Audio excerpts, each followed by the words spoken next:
कौतुकास्पद अहिल्यानगरमधील कामाठीचा मुलगा झाला उद्योग अधिकारी। अहिल्यानगरमधून एक प्रेरणादायी यशोगाथा समोर आली आहे। कामाठी आई आणि रिक्षाचालक वडिलांचा मुलगा आज थेट उद्योग अधिकारी झाला आहे। मंडळी, आदित्य वडनेकर हे नाव आज अनेकांसाठी प्रेरणा बनलं आहे। घरची परिस्थिती साधी, वडील रिक्षा चालवतात तर आई आदिवासी आश्रमशाळेत कामाठी म्हणून काम करते। अशा परिस्थितीतही मोठं स्वप्न पाहण्याचं धाडस आदित्यनं केलं होतं आणि ते पूर्णही केलं।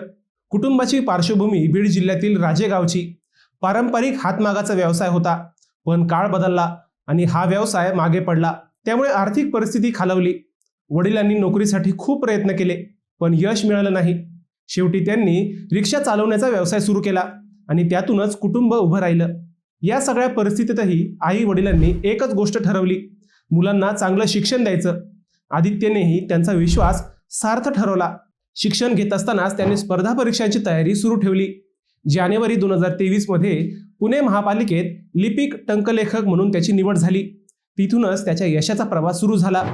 त्यानंतर मंत्रालयात कक्ष अधिकारी, जीएसटी विभागात राज्यकर निरीक्षक आणि आता MPSCच्या माध्यमातून तो उद्योग अधिकारी, तांत्रिक राजपत्रित वर्ग 2 या पदावर निवड झाला आहे। मंडळी, आदित्य यांच्यासाठी एक लाईक तर बनतोच।